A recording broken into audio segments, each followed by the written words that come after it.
यह कहानी रामू नाम के एक गरीब किसान की है जो एक छोटे से गांव में रहता था। रामू का परिवार छोटा था, उसकी पत्नी, दो छोटे बच्चे और एक बूढ़ी माँ। वह एक छोटा सा खेत जोतकर अपने परिवार का गुजारा करता था। परंतु जमीन बंजर थी और फसल मुश्किल से ही अच्छी होती थी। संघर्ष का आरंभ। हर साल रामू उम्मीद करता कि इस बार बारिश समय पर होगी और उसकी फसल अच्छी होगी। लेकिन या तो बारिश कम होती या फिर बाढ़ आ जाती। धीरे धीरे रामू पर कर्ज का बोझ बढ़ने लगा। गांव के साहूकार ने ऊंचे ब्याज पर उसे पैसे दिए थे, लेकिन उसे चुकाना मुश्किल होता जा रहा था। बच्चों का भविष्य। रामू के बच्चे स्कूल जाना चाहते थे, लेकिन गरीबी के कारण वह उनकी पढ़ाई का खर्च नहीं उठा पाता। एक दिन उसकी बेटी ने आकर पूछा, बाबा, क्या मैं भी डॉक्टर बन सकती हूँ? रामू की आंखों में आंसू थे। वह कुछ कह नहीं पाया। उसका मन भर आया, लेकिन उसने अपने बच्चों को एक वादा किया, तुम पढ़ोगे, चाहे मैं कुछ भी कर लूं।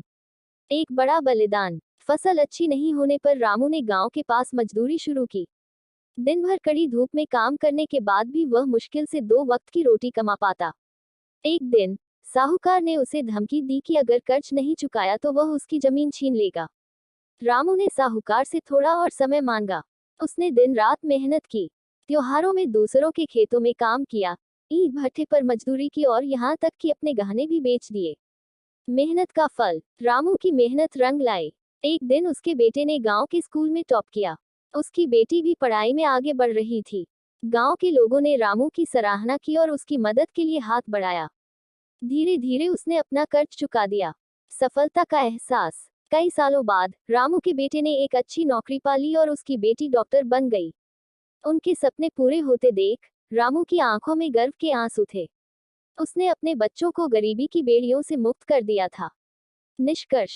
रामू की कहानी हमें यह सिखाती है कि परिस्थितियां चाहे कितनी भी कठिन क्यों न हो, मेहनत और उम्मीद से हम उनका सामना कर सकते हैं। गरीबी एक चुनौती है, लेकिन इसे हराने का हौसला हमें भीतर से ही आता है।